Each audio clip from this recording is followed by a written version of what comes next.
Hey, what's up, everyone? It is the Enforcer, and we are back with the new stream. If you're from the last one, welcome back. Right now, I've changed the topic of the stream and everything because we have to talk about what is going on in Ukraine because at the moment they're being invaded. And so, if you're here for the first time, I will recap a little bit as to what I know is going on. And if you have any questions, comments, or want to have a discussion about anything, just let me know in the chat. Let me go hop over to the chat real quick so that way I can get on that and make sure that I can see what y'all are saying. And also, let me go make sure that I do something else real quick while I'm looking at it.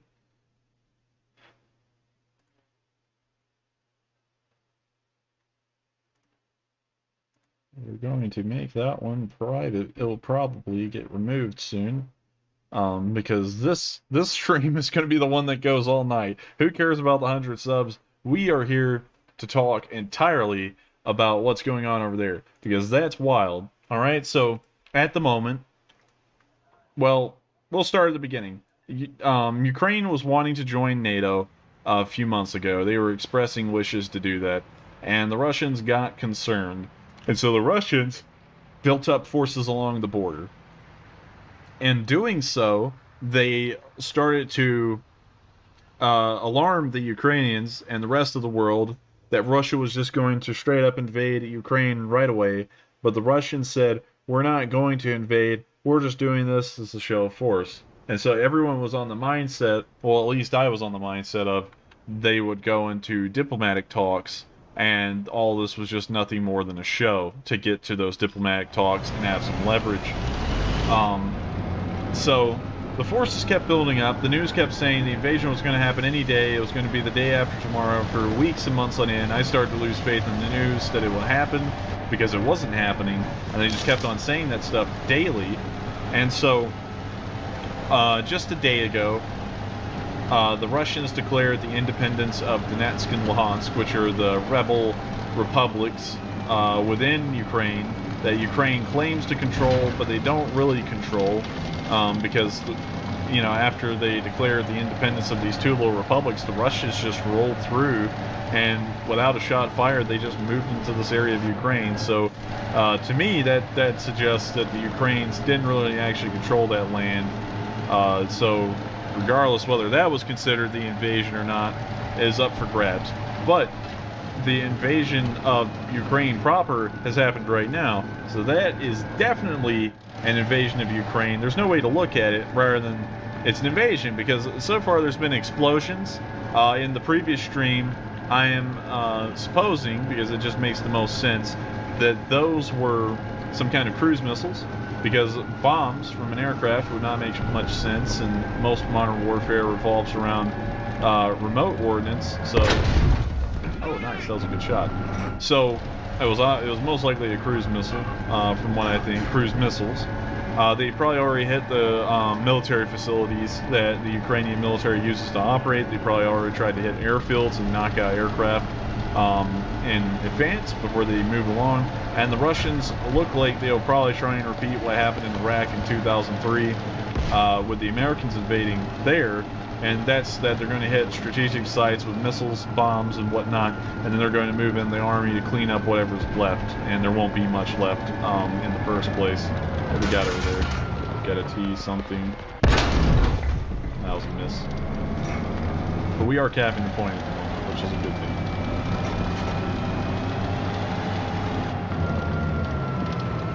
See what we got over the edge. Looks like most everything's dead, except for something over there. We also got some guy over there somewhere. But I can't see him.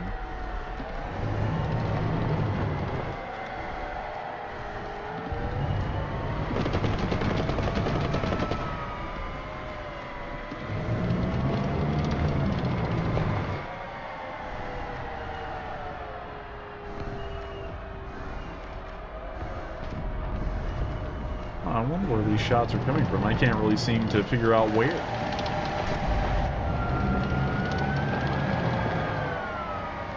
while I'm trying to figure out where those shots are coming from, I'm going to check the chat real quick.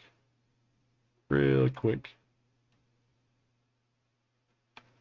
Are you actually going to talk about Russia or Ukraine, or was that just clickbait? Oh, I've been talking about it. I mean, like, I think you just joined in late, but I was actually discussing, I actually said everything that was going on over there at the moment, man, so I think you just got in here a little late, that's all. But, I mean, like, since I already kind of covered all the bases, what would you like me to talk about? Because I could talk about, generally anything I know on everything about it, so if you have any particular questions, I could try and answer those.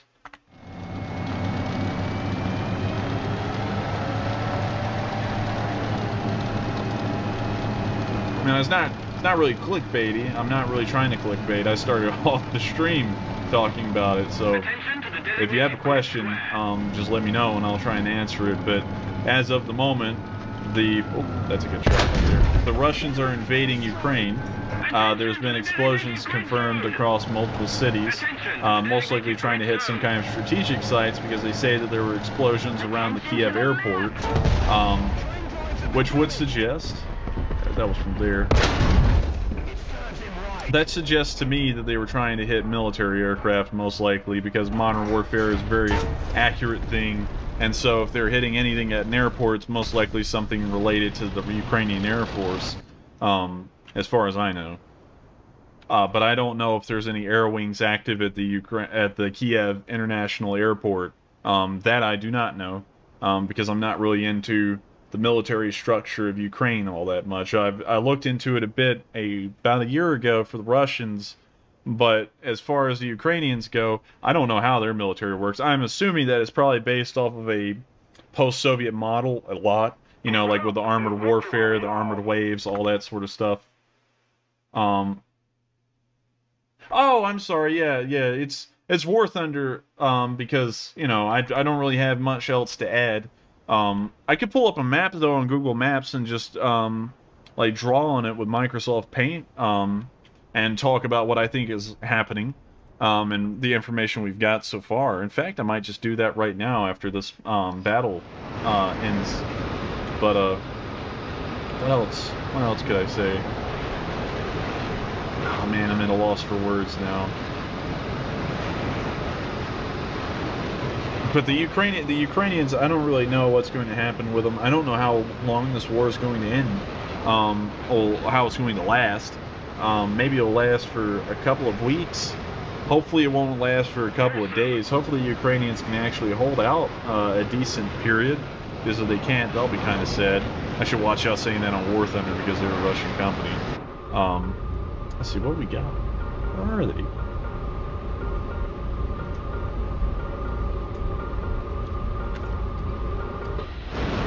I can't see them. Let's see if they're at their spawn.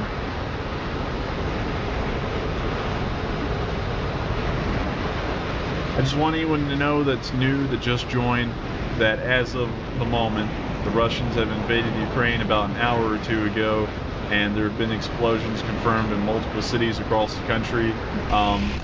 In light of someone in the comments, Norcane, shout out to him, he thought this was clickbait because I was playing War Thunder. I don't want anyone to think it's clickbait, so here in a second I'm going to flip over to Google Maps and some other stuff, and I'm going to talk about in detail what's known at the moment and what I think is probably going to happen military-wise during the rest of this conflict, the war. I'm going to call it a war because it's not an armed intervention or anything like that. It's just a straight-up war, and they're trying to use fancy words to make it sound like something else, but it's a war.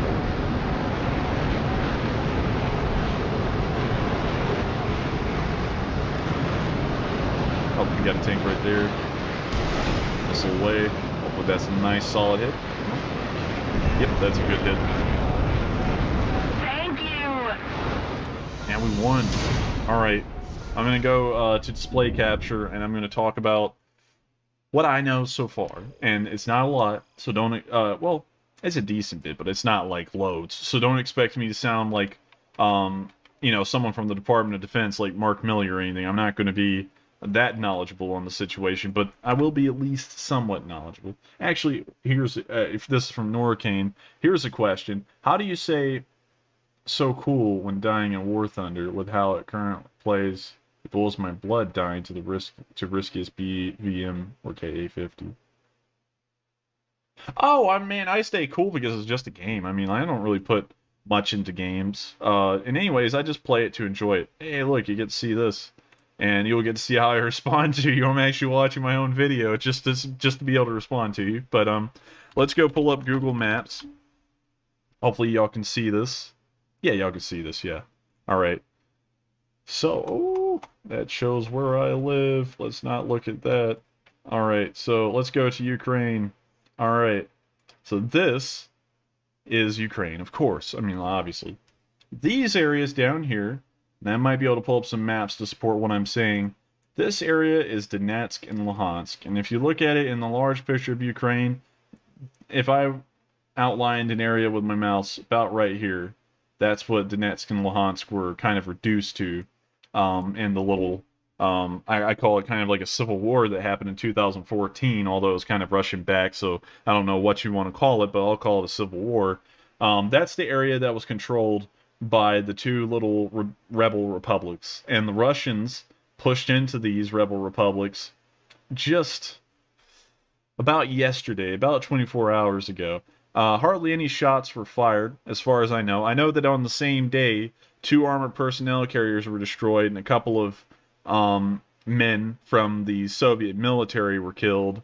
Oh, I'm sorry, not Soviet. Oh my God, what am I talking about? A couple of guys from the Ukrainian army were killed, and I'm not sure if that was there, because I'm just saying it'd be weird if they were killed in Donetsk and Luhansk, because the Ukrainian army actually surrounds them, and they've kind of been besieging them for a couple of years. So I don't know how they would have been killed in there. I'm assuming that they may have been killed somewhere around the area, but not like directly opposing the Russians.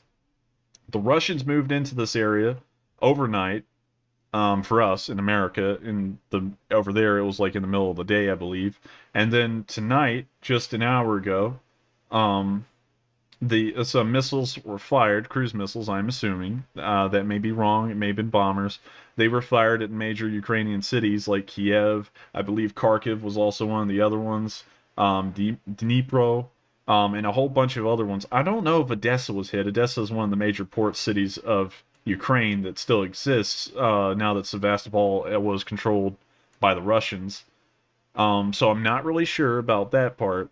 But if we look at the Ukrainian border and the Ukrainian-Russian border, it shares a very large area with Russians. Most of its border on the eastern side is pretty much all in Russia. There's a bit up here in the north that is controlled by Belarus because it's bordering Belarus.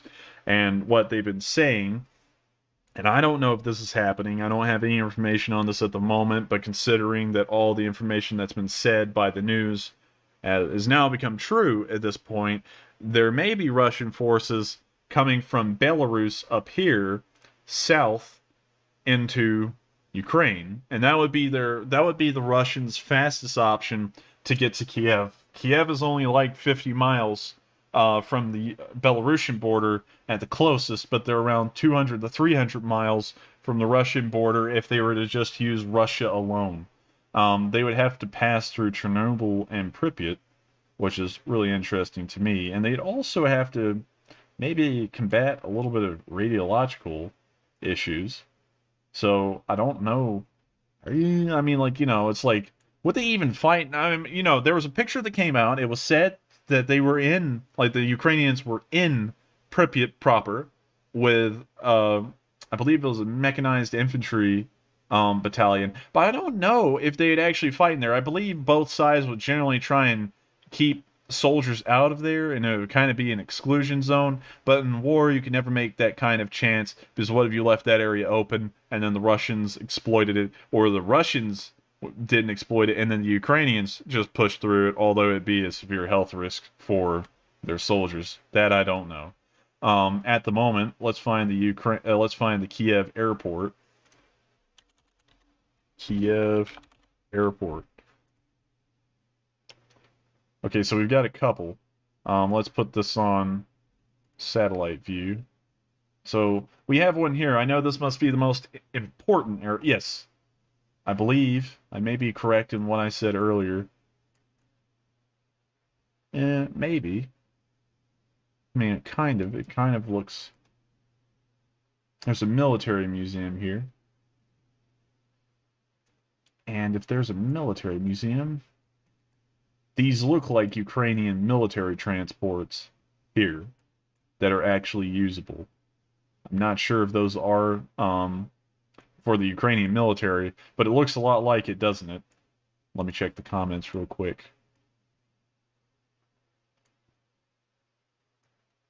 Radiation in the zone isn't too bad. Probably not, really. I mean, like, obviously, if they're running tourist excursions in there, it can't be that bad. But what I'm saying, though, um, is that they might be trying to mitigate the risk of exposure. Well, the military has never given a shit about soldiers, anyways, in any country in the world, so they'll probably just push right through there. I bet you the sarcophagus will get hit by a artillery shell, and then that'll be a whole problem for the world all over. And they'll be trying to fix that in the middle of the war, or they'll just leave it alone and it'll become a major issue. But regardless, back down to here, if a cruise missile hit, I'm assuming it probably hit somewhere over here, and it probably hit where the military aircraft appear, because it looks like an Mi-4 right there, and there's also maybe an Mi-20, that looks more like an Mi-8. And there's some military aircraft here. They're painted in gray. It looks like they have Ukrainian Air Force roundels on them, the green and the blue. So I'm guessing that it would have probably hit around here, because this looks like where the military stores aircraft in Ukraine. If we can find a power plant, I would also assume that they probably hit power plants, because those are critical infrastructure. I mean, like, if I was a military commander, I don't know if this is a viable strategy, but I'd also be trying to hit all the bridges. Not that would help me, but that would hurt them more at the moment, because then they'd have to figure out a way to try and reinforce front lines across this Dnep River that goes through the whole country from one side to the other, from up here to down here. This thing is a massive obstacle, and in some areas it's just huge. It looks like it's pretty damn wide. I mean, it's wider than the Mississippi in most parts. And so you'd have to try and figure out how to get a military across the shallower and narrower parts, like here in Dnipro. And that would be a challenge for them. You could generally, if you knocked out all the bridges, you could generally push the whole entire Ukrainian army to that river, and there would be no reinforcements coming from the other side. And if there were, it'd be a very small amount, because they'd be trying to figure out how to construct bridges to cross this, and that would take time. And so maybe they're hitting bridges at the moment. News isn't so forthcoming because it's happening at the moment. Sadly, history is only good to look at when you're looking at it in reverse. You can't ever just get all that information right at the moment, and it's so sad, because if we could, that would mean a lot. At least it'd help me talk about what's going on over there. But yes, I do believe that if the Russians are launching a full invasion, and they are, the Ukrainians are going to have a rough time. I very much hope, that they will have a good chance of holding them off for a while, at least long enough for some sort of negotiation or diplomatic settlement to be reached, so that way they don't just get absolutely steamrolled, and then they're left with no option but some kind of unconditional surrender to the Russians, which leaves the nation disarmed and very much a puppet of the Russians. Because if it's going to be disarmed, they're replacing the government as well.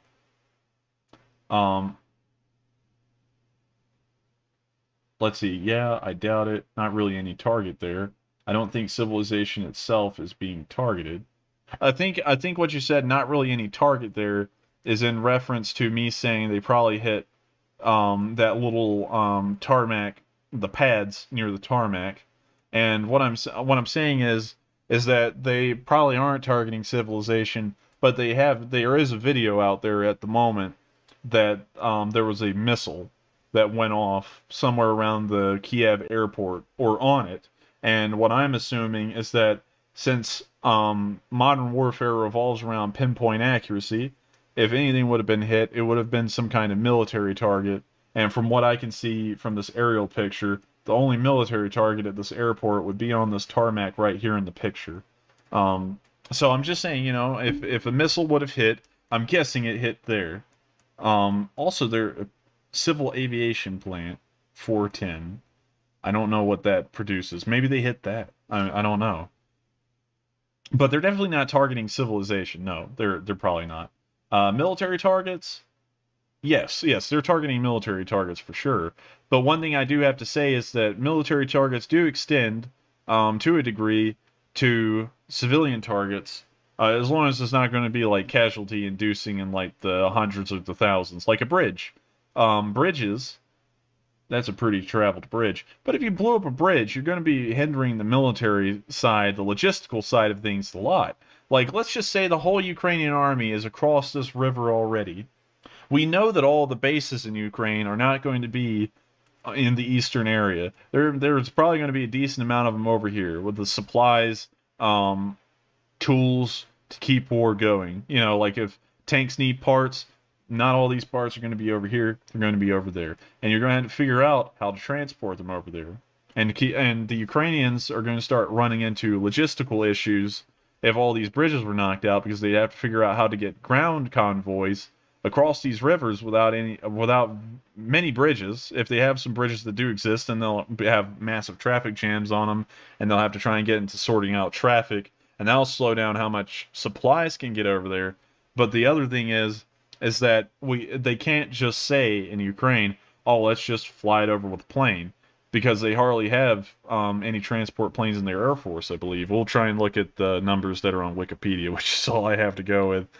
Ukrainian Air Force equipment, planes. We'll go with the planes, and we'll see what they have. All right, so scrolling down here, we could find that they have some stuff. Oh, look at this. Look at this.